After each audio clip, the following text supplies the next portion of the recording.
You're listening to Systemic Error Podcast. The failure was designed. Trump hit with cold stare as he insults Zelensky to his face, based on an article by Alexander Willis. Trump jokes, Zelensky absorbs, Putin benefits. The power in the room. At the NATO summit in Turkey, Donald Trump had the power, the microphone, and the luxury of treating a war leader like a prop. Volodymyr Zelensky stood there stone-faced while Trump called him a difficult character and laughed at his own line. That is not diplomacy, it is dominance theater. The source event is simple. Trump met briefly with Zelensky, threw out a public insult, and then claimed progress on the war anyway. The performance mattered more than the substance. Trump controlled the frame. Zelensky was forced to sit inside it. The joke was the point. Trump did not accidentally blur the line between mediator and performer. He made the line disappear on purpose. By putting Zelensky and Putin in the same verbal bucket as difficult characters, he flattened the difference between an aggressor state and the country being invaded. That move is not neutral. It is a political choice.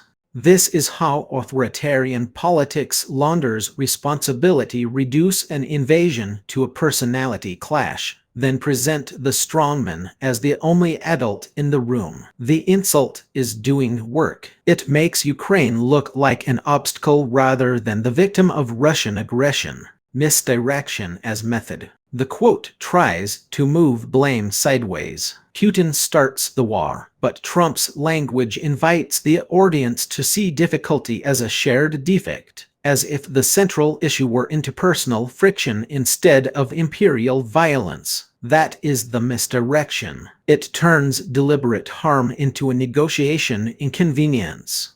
This is the older trick of reactionary power. Never say who initiated the damage, only complain that everyone is hard to deal with. The result is moral fog that advantages the stronger actor every time. If the press repeats the joke without naming the structure behind it, it becomes part of the cover. Zelensky's silence is the story. Zelensky's expression matters because it shows the asymmetry plainly. He did not laugh. He did not sell the joke back. He sat there under the gaze of a U.S. president who was treating the invasion of his country as banter. That silence reads less like awkwardness than constraint.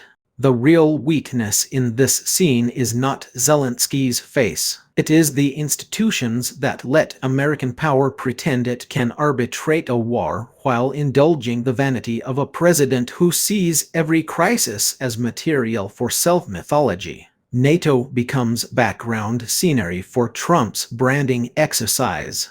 What this reveals: this is not merely about one rude remark. It is about a recurring pattern in U.S. political media. Treat the strongest domestic actor as the natural center of gravity, then let everyone else become a supporting character in his version of events. That habit rewards spectacle over accountability and lets democratic responsibilities dissolve into personality analysis. The deeper problem is that Trump's style is not an aberration from power. It is a method of wielding it. He does not need to resolve the war to claim credit for progress. He only needs to keep the stage, keep the camera, and keep the narrative loose enough for blame to drift away from Russia. Systemic error. The point is not that Trump was rude. Rudeness is trivial. The point is that he used the public stage to obscure the basic political fact of the war. One side invaded, one side is resisting,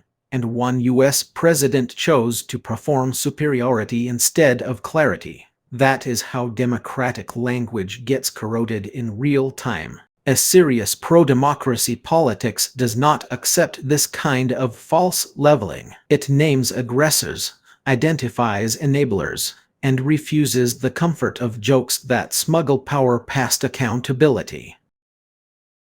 You've been listening to Systemic Error. Thanks to Raw Story for today's article. With it automated voice of Bryce. Thanks for listening.